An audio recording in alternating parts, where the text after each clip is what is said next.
All right. Welcome, everyone. My name is Laurel Grodman. I am Assistant Dean for Admissions at the Yale School of Management. I work on both our MBA admissions team as well as our Master's in Asset Management admissions team. I'm also a graduate of Yale College and the Yale School of Management MBA program. So thank you so much to the Yale Center Beijing for hosting us today. I apologize in advance to those of you who already heard me speaking for a long time in the MBA session. You'll be hearing a little bit more from me today and a little bit repetitive as we talk about the school, but we will spend the bulk of our time today talking about our Master's in Asset Management program. So welcome, everyone. All right. So before we go into the specifics of the asset management program, I do want to start by talking about the Yale School of Management's mission to educate leaders for business and society. It means we aim to develop leaders who can think broadly about the challenges that we face in an increasingly complex world. And this really applies to all of our different degree programs. In the last session, we talked a little bit about how this pertains to our MBA program. I mentioned briefly, I think it is really central to our asset management program as well, where our program founders, the late David Swenson, who was a longtime chief investments officer at the Yale Endowment and developer of the Yale model of endowment management, as well as our distinguished finance professor and faculty director of a program, Toby Moskowitz. They truly believe that asset management is a field in which you can do well and do good. So you can generate considerable wealth through the practice of asset management, but you can also deploy that wealth to have a positive impact on business and on society, and approach your investing career with a strong kind of ethical North Star throughout. So the Master's in Asset Management program is a relatively new one at Yale. We just brought our fifth class in this past fall. So we've had 4 graduating classes to date. So relatively new within our portfolio, but really off to a spectacular and strong start. It is a specialized master's program. So unlike an MBA program, which is a general degree program where you're learning about all different aspects of business and management and leadership, this is a specialized degree, a highly specialized degree focused on asset management and the investment space, and developed with that goal in mind to really give you a deep set of knowledge in this highly specialized area. It's a 9-month program, so it's 1 academic year.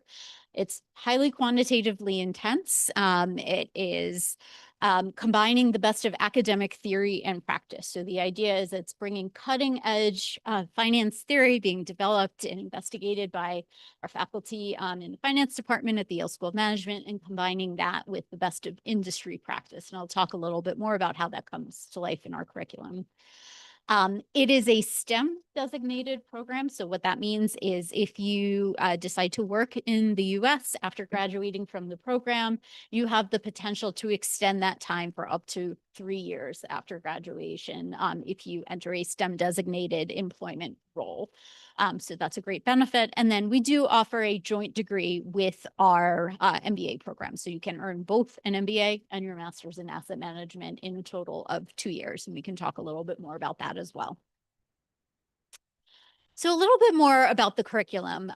So like I said, this curriculum was developed with coursework very, very specifically in mind for the asset management program, really to prepare the future generation of leaders in the field of asset management for the skills that are required in today's jobs. So all of the required courses that you see along the top, quantitative investing, asset pricing theory, machine learning, all of these are taught, again, by leading finance faculty from the Yale School of Management. And those are coupled with the courses that you see along the bottom where you see electives, ESG investing, financial regulation, macro strategies. By and large, these elective courses are taught by industry practitioners who are using these skills in a real world setting and applying them in their day-to-day jobs. So again, meant to combine the best of academic theory and industry practice in a single curriculum. You'll see under sort of the required section something called the colloquium. This is truly a highlight of the program.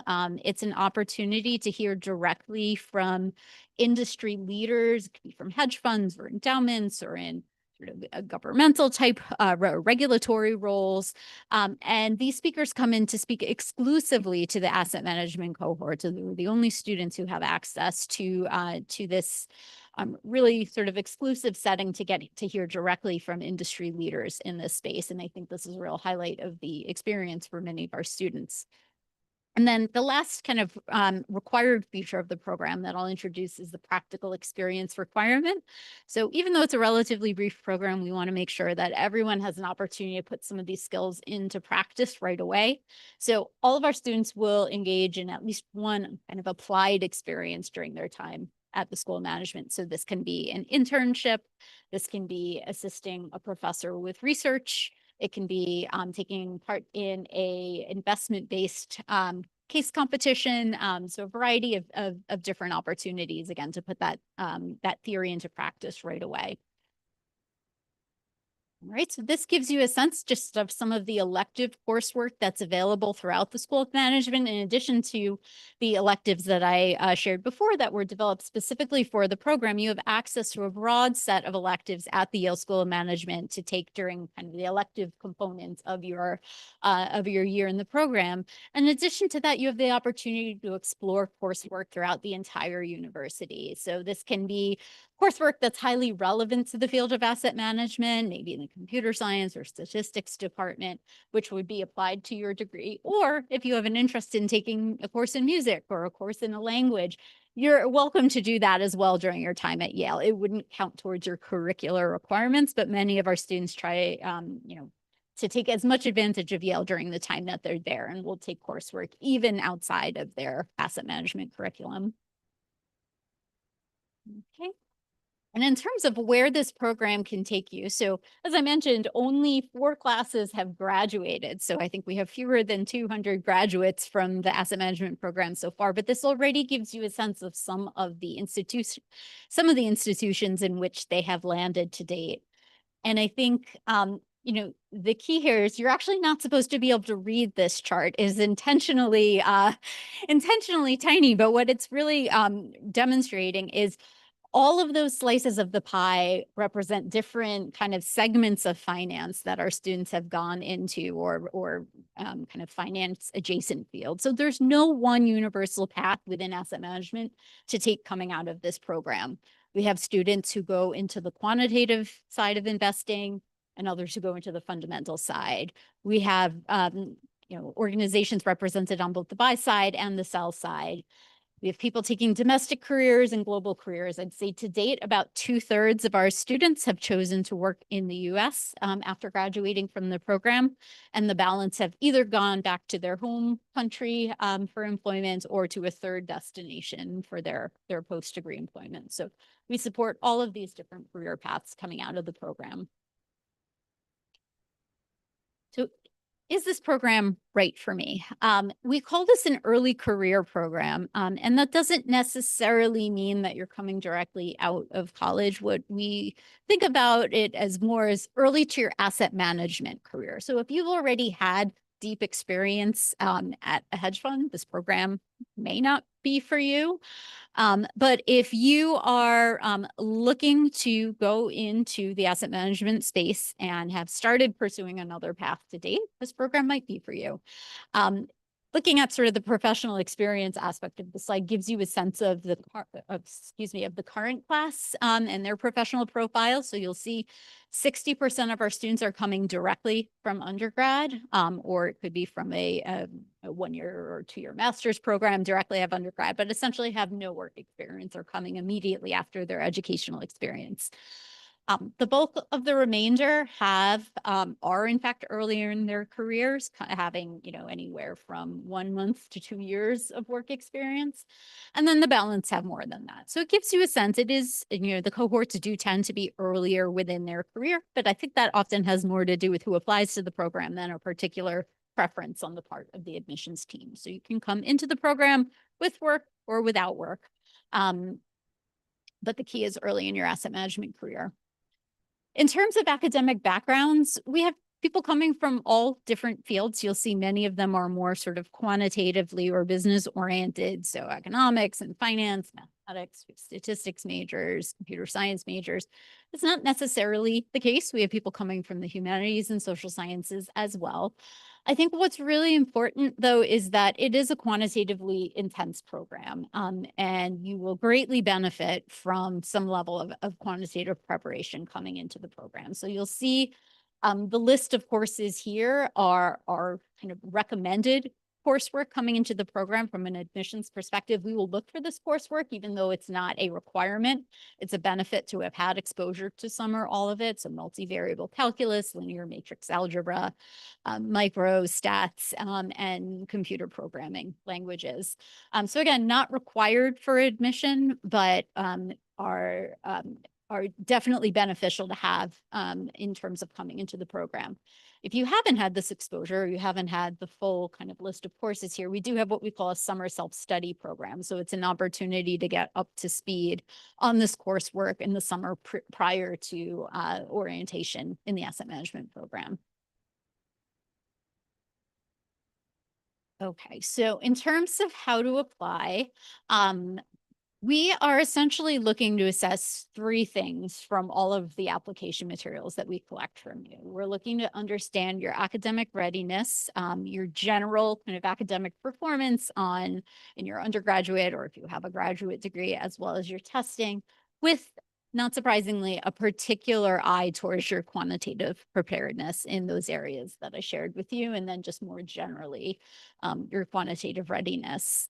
And we're assessing that through your transcripts, through your testing, and then also through an academic letter of recommendation. So we'll ask for a total of 2 letters of recommendation. One of them will be from an academic setting, and the other will be from an applied setting, whether that's full-time work experience or an internship or wherever you choose to get that from. But the transcripts, the testing, and then your academic letter of recommendation will give us a sense of your academic readiness for the program. The next thing we'll look for is your professional potential. And I say potential because, again, many applicants to the program won't have long-term work experience, although some will. We'll meet you where you are. But we want to understand how you've operated in an applied setting, whether that's through internships, whether that's through work that you've done on campus, maybe research with a professor, or time in a student investment fund. There's lots of different ways to gain applied experience, but we're looking to understand where you've gained that experience to date, how you've performed there, and your potential for future professional success. So we're understanding that through your resume, through your professional letter of recommendation, as the primary sources of that. And then the third thing that we're looking for in our candidates is just an interest and passion for the field of asset management. This is a highly specific program. It's not a generalized MBA. It's not even a generalized master's in finance. It's very, very specifically oriented towards students who want to build a career in the asset management field. So we want to know that you've thought about this and that you are, you're dedicated to that pathway, and that it's an area that truly excites you. So we'll ask you an essay that's pretty much what I just said. Tell me about your interest in the field of asset management, and how you see this program fitting into your short-term and long-term plans in the space. Other components of the application. So we have a set of video questions where you'll hear from a member of our admissions team asking you a randomized question, and you'll have, I think it's 60 seconds or so to deliver a response. It's just another way for us to interact with you and hear how you are able to articulate yourself on your feet. It's also a way for us to gauge English language ability. We do have an English language testing requirement as well, a TOEFL, DET, or IELTS score. And I guess the last thing I'll touch upon is an interview. So we don't have a capacity to interview everyone, but we will interview candidates who we're interested in moving forward in the application process. And you'll speak with a member of our either admissions team or the broader asset management community within our school. It could be a member of the career development office or someone involved in programmatic management, but you'll have an opportunity to both share your interest in the field of asset management, answer some questions about your application, and then, of course, ask us questions as well. We have one application deadline for this program, January 8th. So if you're interested in applying, you'll need to apply by that deadline, and then everyone will receive a decision by the end of March. The last thing I'll mention before I open it up to any questions that you might have is that, as I mentioned before, we do have a joint degree program with our MBA. It is a 2-year program, so it's the exact same length as our MBA program. You're able to graduate with 2 degrees during that time. And the way that that works is you'll spend the first year in the MBA core curriculum, and then your second year, where ordinarily you would do elective courses in the MBA, you would spend that completing the asset management curriculum, and again, graduate in 2 years with the 2 degrees. It's 2 separate application processes. You would have to apply to each one of those separately. You can either apply separately right now from outside the school, or you can apply in your first year of the MBA program to the Master's in Asset Management program, and then complete that program in the second year. So with that, I'll stop sort of the formal part, and I'm happy to take any questions that you might have.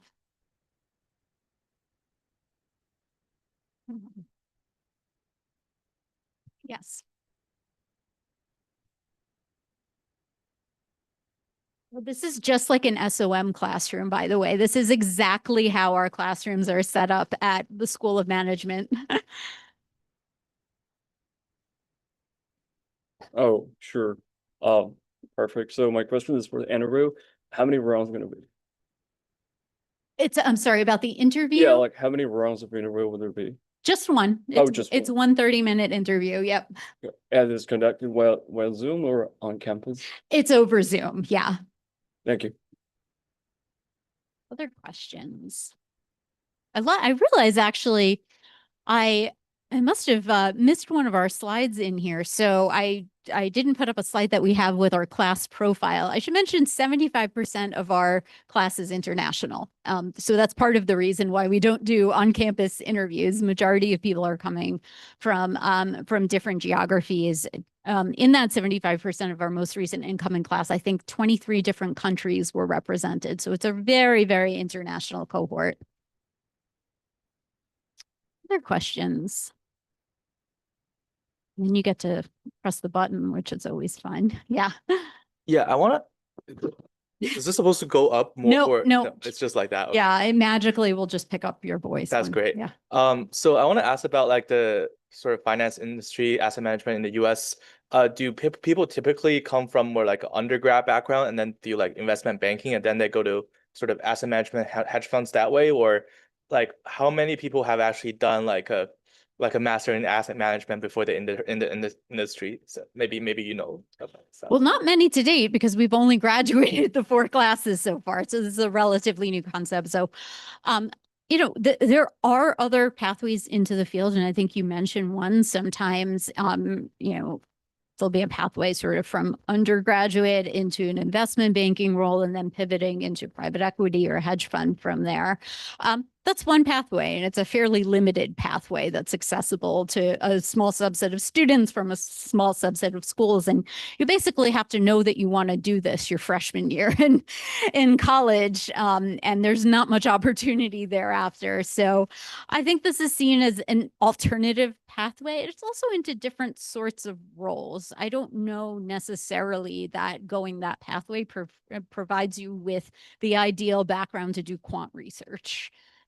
You know, at a hedge fund. I think that it's a little bit of a different level of preparation. And part of the reason that this program was developed was that, you know, between David Swenson's sort of exposure in working in the endowment space and Toby Moskowitz works at AQR, which is a quant hedge fund, they really saw that there was a need for more practical training for the kind of new the new hires that they were bringing in. It's up to each individual firm to kind of get their students up to speed. And they thought, wouldn't it be wonderful if there was a more standardized, outsourced way to do that, from professionals, either academics, and really in combination with the investing community. So I think this is a different pathway into a different array of jobs as well than sort of that typical investment banking to PE or hedge fund route. Other questions? Yeah.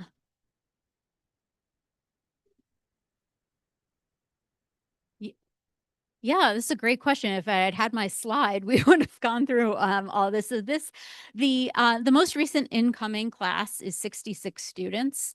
And that is probably roughly the size of what I anticipate the class going forward, somewhere around 60 students or so per class. So it's much smaller than an MBA program, for instance, which would, tend to be the Yale SOM MBA program is about 350 students. So it's intentionally a much smaller program. It's very sort of labor intensive for the faculty to sort of teach and develop courses here. So it's a really, it's a targeted group that we bring in. And I should mention also, it enables us to make sure that we can work really individually with students on their job searches. So we have a dedicated member of our career development office that's specifically focused on the asset management population and helping those students. Other questions? Oh, I'll go here, here, and here. Okay. Just hold it down while you speak. Okay, got it. Can you hear me? Yes. Yeah, hi, I'm Angel. And I have a question about the program schedule because it's only 9 months. Mhm. And I found it's quite hard for, a master program to only such a short time period. Because I think most people would, for example, my schedule is maybe find a summer offer in the first year of my master. And then after the summer, maybe I get a return offer and then have the job in the second year. But we only have 9 months. So I'm wondering about how, for example, the former candidates, how they find a job in US or back to their country. Yeah. Yeah, I think that this is really intentionally structured different than from, for instance, a generalized master's in finance program, because recruiting for this industry looks very different. It's not set up in the same way where you would have an internship that leads to a full-time role. If you're working for a hedge fund, it's a small organization. They're not going to bring in a class of 20 interns and then give full-time offers to 10 of them. And so I actually think if we set this up as an 18-month or a 2-year program, we would be doing students a disservice because they would have to do a search for an internship, which doesn't really exist in a structured way in most asset management roles. And then you have to come back and do a full-time search, maybe for a completely different organization. So I think the 9-month structure really reflects how these jobs work, and going through one job search. And the idea is that you start the networking process early during your time there, but more likely than not, you're going to find your job much closer to graduation or even after graduation, because the kinds of firms that are hiring for these roles aren't planning their workforce a year in advance. It's not like investment banking. It's not like recruiting for Goldman Sachs, where they're going to bring in, they know every year they're going to need 25 new analysts in a given analyst year. So it's much more just in time. You have to be a little bit more, I think, risk tolerant in a way to do this kind of a job search, and know that you're not going to have something probably lined up in October that you're going to do next year. But as you can see, our graduates have been really successful, and our career office works with them to prepare for this kind of job search. So it's not like you're sitting around for 9 months waiting to, okay, now I'm going to start looking for a job. You're really actively networking and building your recruiting plan that whole time, so that by the time you graduate, you'll be plugged into organizations that are actively hiring at that time. Yeah. Any questions? If not, I'll come back around to Zach. Go for it. So I want to ask about, like, following her question, the actual rate of like employment, like how many % of people actually get hired maybe within like 6 months of graduation, just out of curiosity? Yeah, I wish I could quote Maybe the, there- the maybe there's- current set. So it's actually, what we actually tend to look at as a benchmark year to year is 6 months out. So we're actually we're not at that point for the Yeah, most right. recent graduating class. I'd say there's a lot of variability too, in that it's a diversified class. Some people go on to pursue like PhD programs from here. It's a less common route. Some people are looking to start up their own investment funds. It's a little bit less common, but not impossible. So I don't know that I'm going to have like a satisfying percentage for you in that sense, other than to say, I think I think it's important to look at the perspective of career is long. So again, we look at 6 months as a good perspective for our school to know if we're helping our students launch their careers quickly. But we have some students who have offers within 6 months and they say, it's not the right job for me. Like I did this program because I want to do something really specific, or I want to be in a given geography. And so I think our students have the kind of ability to be choosy in a way. It's a really valuable set of knowledge to have, and it's a highly employable set of knowledge. And so I think some of our students who aren't employed 6 months out, it's by their own sort of choices versus they weren't able to find jobs. But I can say again, for pretty consistently for the classes that have graduated so far, the overwhelming majority have been employed within that 6 month time frame. Yeah. Hi, my name is Stella, and beyond the numbers, I'm more curious about how the employer perspectives regarding the students of Master of Asset Management shifted, and how has the program evolved in the past years in response to students and employers' perspectives. Are there any new initiatives that we should be looking forward to? Thank you. Yeah, so remember, the program is only 5 years old, so it hasn't had too much time to evolve. I think we've been able to scale up. So I'll say when we brought in the initial cohort, we were imagining a class closer to 25 students. And I think the feeling was there was enough demand for this skill set and enough ability to run the program effectively that we have, increased the size, which I think is only a benefit as a student to have a bigger cohort that you're going through, and also to have more alumni of the program, because our alumni tend to be extremely sort of eager to give back and will be the first group to raise their hand if their company is hiring, or even just to, meet for an informational interview or a coffee chat with a current student who's interested in their field. So that's probably one of the most important evolutions, just the class growing over time and allowing us to graduate more.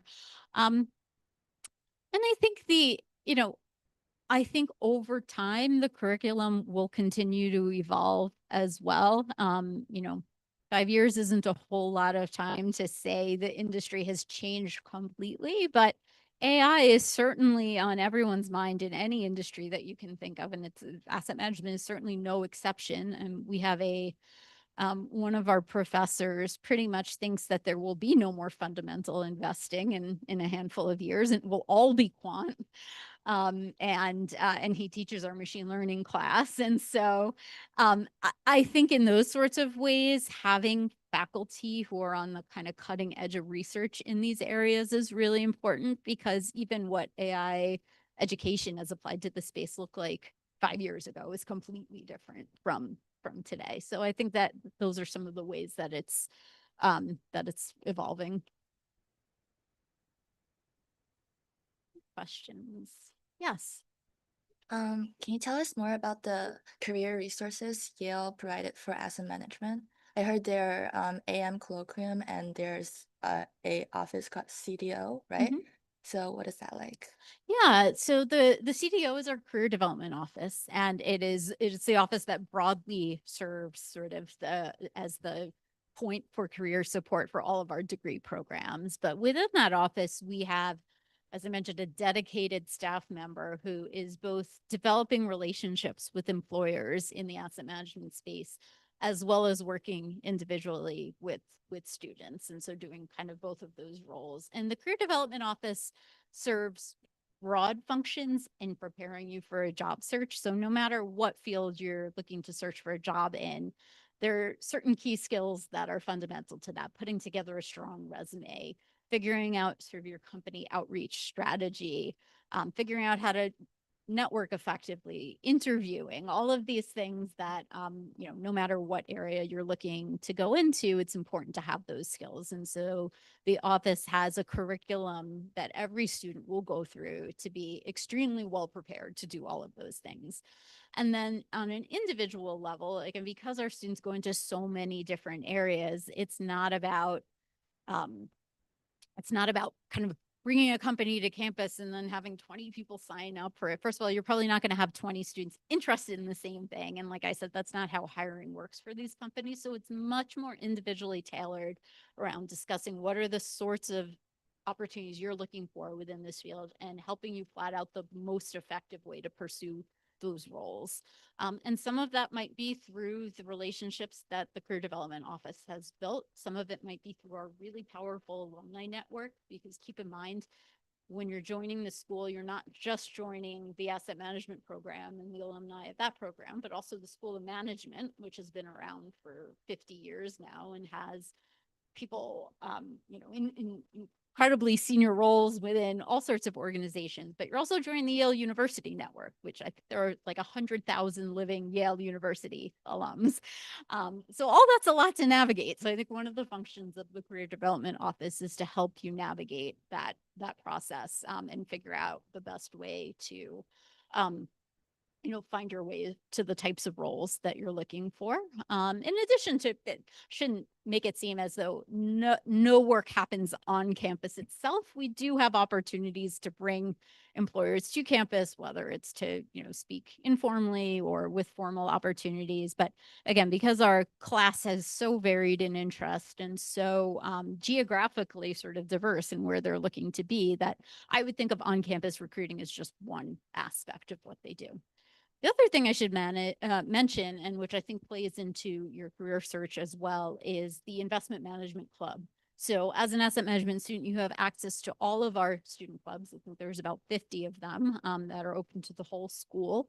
And some of them are sort of activity based. So it could be, you know, the Food and Wine Club, or there's a lot of kind of sports teams as well. Some of them are based on sort of affinity or identity. So International Students Club, or particular regions, or women in management. But a vast number of our student clubs are professionally oriented. So the Investment Management Club is not surprisingly one of the more popular professional clubs with our asset management students. And in fact, I think 2 of the leaders of the club this year are joint degrees with the MBA and the asset management cohort. So they're really, you know, important in getting the students from this program involved as well.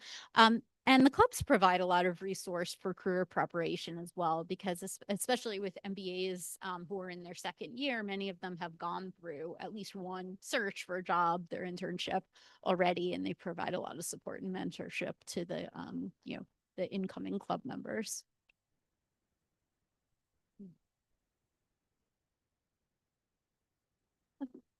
Did you have a question? I do have a question, please. Yeah. Can you hear me? Yes. Okay. So in regards to the applications, and I saw like the English test. I know for GRE and GMAT is a must, but if international student from English speaking country, do they have to take the English test? So we'll lay out the very sort of specific rules around this on the website, because there's a little bit of nuance to it. But if you studied in a school where the language of instruction was English and it was located in a country where English is an official language, then that requirement is waived. So you don't have to take the test. But I would look very specifically at the language on the website just to make sure that your particular situation is met there. Yeah. Questions? Yes. I saw you mentioned in the slides that there's like a practical training experience for this program, and some students choose to do internship and some other students do like researchers on campus, I wonder, like generally, is there a preference for employers for which kind of the experience is better or not, or they don't have a preference at all? I think it's I don't think it matters so much for your full-time job. So, and when I say internship, it can look like a lot of different things. Because keep in mind, you're in school currently, so you can't be doing sort of a full-time job. Sometimes I've seen students do a couple of different things. I think the requirement for the class is or the class credit that you get for this is that it's 40 hours as a minimum. So some students will do sort of an intensive 1 week experience during spring break, for instance. So they'll be, you know, they may do it in person within an organization. So it's not like a summer internship that would go on for 8 to 10 weeks, but a really intensive experience. Others will do something ongoing throughout the entire semester. So it might be like a project-based internship where they're working on something over the course of several weeks or months for an employer. So it's up to you kind of how you structure it, and maybe an internship is probably the best word for it, but it still could look like a lot of different things. But it tends not to be something like a, you know, a full-time engagement like you would have in a summer experience. In terms of employers, again, I don't think they're looking at this as in the same way that, you know, for instance, when you're graduating from undergraduate and there are summer internship experiences that are feeders into full-time work. And even if you don't go to that company, they're still very interested in what you did during those summers. I don't think this is quite the same. In that regard, I think it's more of a personal opportunity for you to start to apply some of the work that you're doing in the classroom. And some students actually do multiple, and because they're using it a little bit to test out what different types of ways would I like to put these skills into practice, and it's a chance for them to sample a few different things. Okay, that's very interesting. Just one more question building on that. So I know the coursework might be like rigorous, intensive. So how does one typically manage to navigate the coursework and the internship, everything? Like, is it internship going to be part-time or remotely, or is it going to be done in the office? I think the majority of the internships happen remotely, just because it is so time bound and, you know, it has to be fit into the hours that you're not in class. So I think most of them are handled remotely, or like I said, project-based work. And the exception might be if you choose to do something during spring break. But it's a lot. It's hard work to be a student. You know, you're going to classes, you're completing your you know, problem sets and doing your work outside of class. You're recruiting, you're participating in you know, in the sort of social community of the school as well. So there's definitely a lot going on at once. You have to be prepared, I think, for a very intense year. Other questions? Not, I'm happy to wrap this part up here, but I'll stick around if anyone has informal questions. Can I Yep. ask one more? Yeah, sure. So, this program is, like you said, is for the people who are in the early career stage of asset management. Could you like elaborate more on this, or is it like by early stage, do you mean somebody already working in the finance, but it's like a different aspect of finance? Maybe he's a trader, like maybe he's maybe a bank teller, like these are all in front finance, but definitely not asset management. Or do you think this program is like could be a fit for somebody who's looking for like pivoting his career from another industry, for example, like he's in healthcare, he works in the public sector, and he wants to pivot his career to asset management? Would you think that would also be a good fit or not? I mean, as you could probably imagine, I'm going to say it depends. It depends on a lot of things. I mean, I think part of the reason that this tends to attract candidates earlier in their career, well, I think there's a few reasons. One, you have to be close enough to sort of the academic and quantitative preparation. So I think if you're 10 years out of school, I think I'd personally find it very, very challenging to retain information that I had learned in a classroom setting that long ago and be ready to go with my multivariable calculus knowledge into this. So I think that's one consideration, kind of how fresh is the academic and quantitative preparation in your experience. That has nothing to do with kind of the industry you're in, but more your distance from the academics and how ready you feel to kind of dive back into that. And from an industry perspective, I mean, I think you have to be in a way ready to start from scratch. And I say this for MBA candidates as well. If you're making a major career move, you're going to enter a pathway that's going to be accelerated, right? The skills that you build within an MBA program and the recognition of that credential, I think, builds a faster moving career than if you don't have the degree. But if you have 10 years of experience in another field, and let's say you're, a VP in your realm, you have to be prepared to maybe not, do a lateral move as an MBA. You may have to take a step backwards, sort of entitled in a way to move more quickly forward. And that's a very individual question to ask, depending on where you are in your career today. Are you going to be comfortable sort of recruiting for the same sorts of roles that your peers in the program who are coming directly out of college are? And again, I have a firm belief that this program sets you up to move quickly from your starting point, but that's a very individual question in terms of where you are in your career and where you want to go next. Yeah. Okay, if there's no more questions for the group, then I'll thank everyone for being here today, both here in person and through our live stream. And a big thank you to the Yale Center Beijing again for hosting us here. So thanks so much for being here, and I will stick around until 5 o'clock if anyone has any individual questions that they want to ask me. But thank you so much. Thank you.